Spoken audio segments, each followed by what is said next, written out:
Salut les Wargamers, c'est Benoît de Wargame Miniature Tuto. Aujourd'hui on va découvrir un nouveau fabricant, on change d'échelle, on passe au 28, au grand 28 mm de Peter Morbey et de sa marque Elite Miniature, qui sont dans ces petites boîtes là, des petites boîtes qui étaient plutôt rigolotes, donc j'ai voulu vous les montrer avec ce papier de soie à l'intérieur qui sert à protéger les figurines. On va découvrir tout de suite à l'atelier ce qu'il m'a envoyé. Nous voici donc à l'atelier pour découvrir un petit peu ce que nous a envoyé Elite Miniature. Alors j'ai pris le parti de vous les présenter sur les boîtes, parce que je sais que les fans du Napo sont très soucieux du détail. Donc je voulais vous présenter les figurines telles qu'on me les a envoyées. Alors, comme d'habitude, hein, un petit peu de préparation. Je tenais à dire simplement que j'ai eu un petit peu de débarbage à faire. Sur certains modèles, pas sur tous, c'est un petit peu inégal par rapport à ça. Et je remercie bien Peter Morbey de m'avoir envoyé tout ce petit monde. Parce que vous voyez, c'est quand même une collection plutôt importante. Sur certains petites boîtes, sur certaines petites boîtes, je n'ai mis qu'un personnage bon, qui est plus vraiment représentatif de la boîte. Il s'avère que certaines boîtes ne contiennent que 4 fois le même personnage.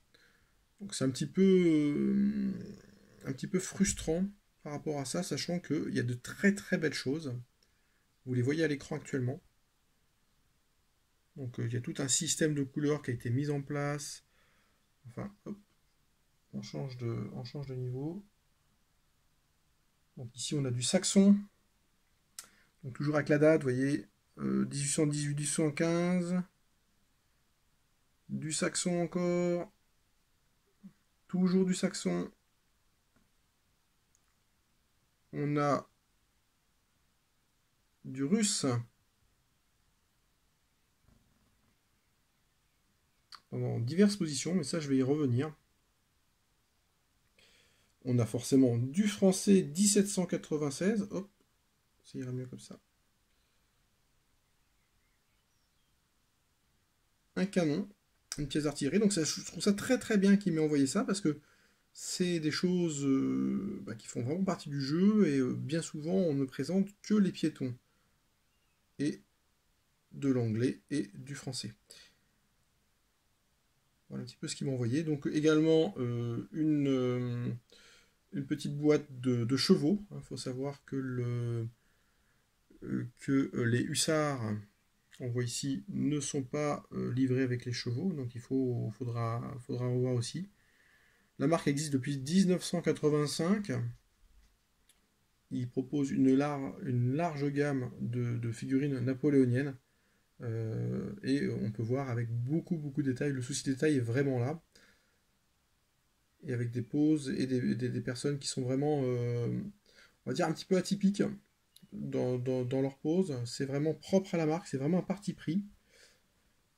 J'étais surpris, moi, dans un premier temps, par l'épaisseur des coups. Souvent en wargame, les personnages, ils ont des tout petits coups, ou ils n'ont pas de coups du tout même. Et là, on a vraiment des coups qui sont bien visibles. Si bien qu'on pourrait croire que la figurine est un peu fragile lorsqu'on la déballe. Mais lorsqu'on passe le shade, c'est vraiment quelque chose qui passe très très bien. On regarde tout de suite à l'atelier ces petites figurines, quelques-unes de ces figurines en détail. Nous voici donc à l'atelier pour voir un petit peu tout ça en détail et on va commencer par une pièce d'artillerie. Alors j'ai un peu de pâte à fixe en dessous, hein, c'est pas avec parce que je ne voulais pas le coller tout de suite avant de le peindre. Et on tombe sur cette pièce d'artillerie russe donc, qui est percée au bout. Alors un petit coup de lime à mettre sur le bout du canon, mais c'est plutôt très très joli. Et je voulais vous montrer ça un petit peu en détail. Donc beaucoup de détails et elle est très bien représentée.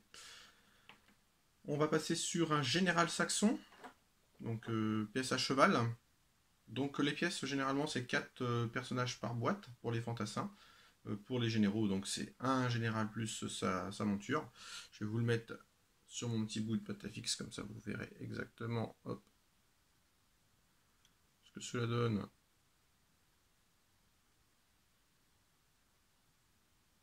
Voilà.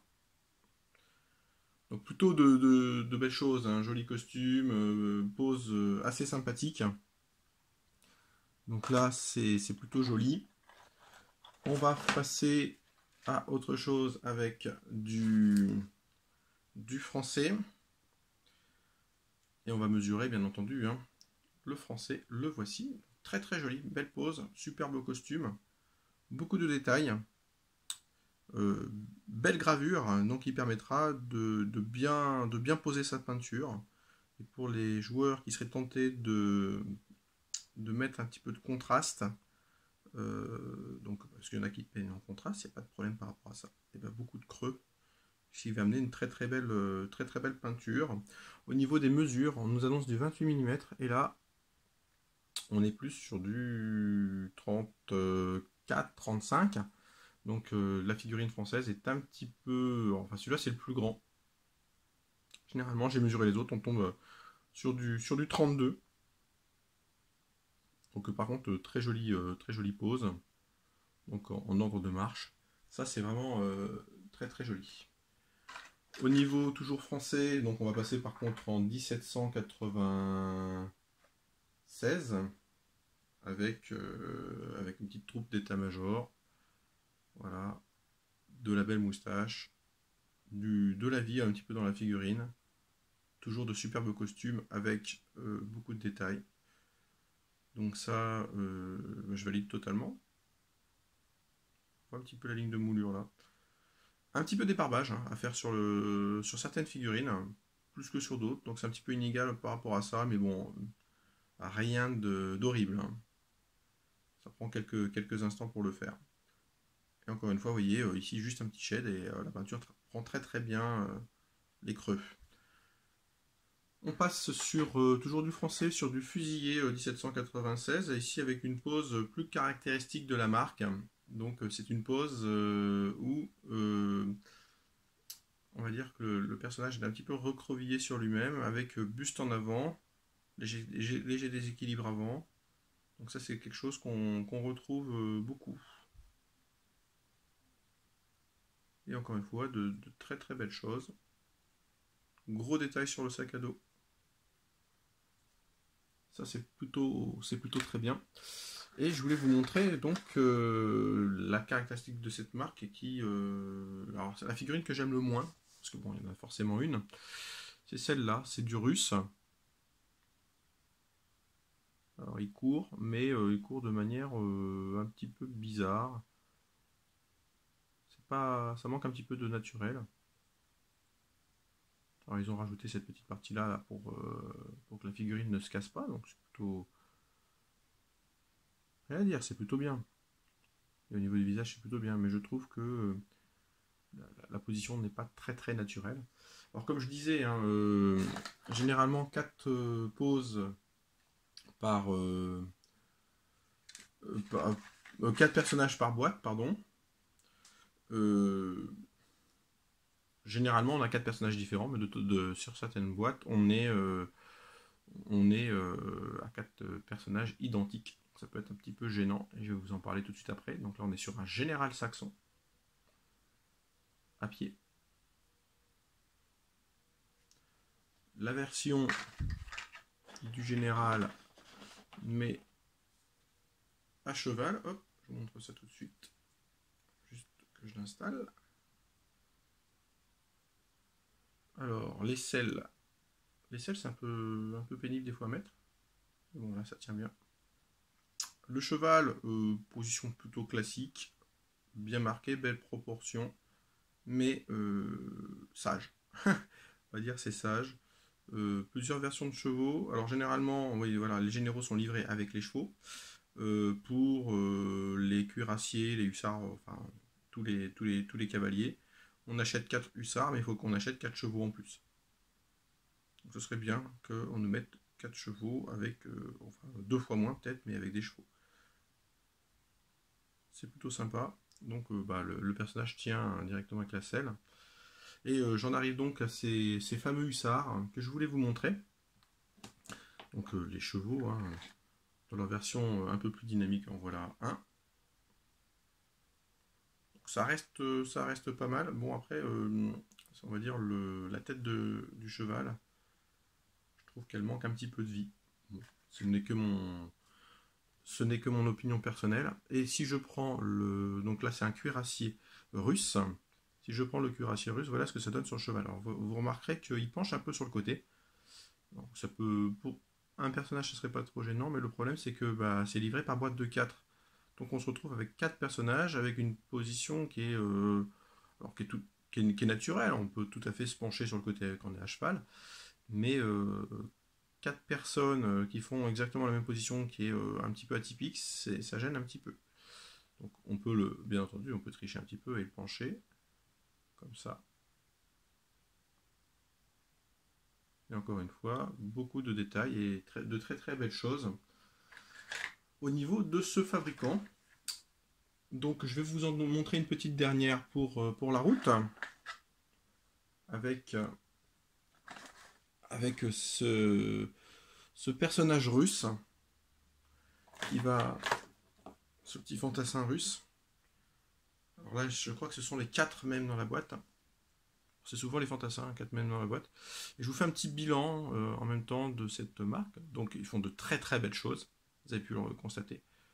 Un grand souci du détail. Donc merci beaucoup à eux de m'avoir envoyé autant de figurines pour que je puisse vraiment regarder. Des sculptures qui sont vraiment propres à cette marque. Hein. Donc je ne sais pas si ça va être mixable avec tout, mais les proportions, le réalisme, tout ça, c'est plutôt bien préservé. Au niveau de la commande et du site, le site est plutôt bien fait avec donc beaucoup de nations présentes, de grands détails historiques et on va dire une période qui est couverte sur toute la période Empire. Donc ça c'est plutôt cool et c'est plutôt sympa. Vraiment de quoi se faire plaisir. Seul petit bémol au niveau du site, c'est qu'on parle en code prix et non pas, c'est pas vraiment de boutique en ligne. Et ça, c'est un petit peu pénible. C'est-à-dire qu'on va retrouver un code 3A par exemple. Alors on le retrouve sur les boîtes. Je vais vous en montrer une. Voilà, on va prendre la boîte du canon par exemple. Cette petite boîte là.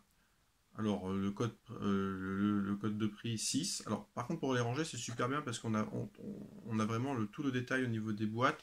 Là j'ai ça. Ici j'ai par exemple j'ai une couleur, un code couleur qui a été mis en place. Donc ça c'est plutôt... Oh, si je le mets à l'endroit ça ira mieux. Voilà, et avec un descriptif au niveau des dates. Donc là c'est vraiment très bien. Mais ce système de code de prix qu'on retrouve dans une liste, disons que c'est un petit peu dépassé. Moi, j'aimerais bien avoir tout simplement avoir une boutique en ligne, hein, comme chez les autres fabricants, où on clique et on peut commander directement. Là, il faut qu'on se fende d'un formulaire à remplir avec les codes de prix, tout ça. C'est une formule de calcul un petit peu pénible qui pourrait rebuter. Au niveau des prix, on est dans la norme, hein. Il n'y a rien d'anormal, hein, rien de trop élevé, rien de trop faible. Donc moi, je vais vous mettre, comme d'habitude, le lien vers le site de ce fabricant dans la description de la vidéo. Je vous encourage vivement à aller le voir. Et vous pouvez lui écrire pour lui poser des questions. Il vous répondra sans aucun problème. C'est quelqu'un avec qui j'ai eu un très très bon contact. Voilà, je vous laisse sur ce petit fantassin et je vous dis à très très bientôt pour de nouvelles aventures.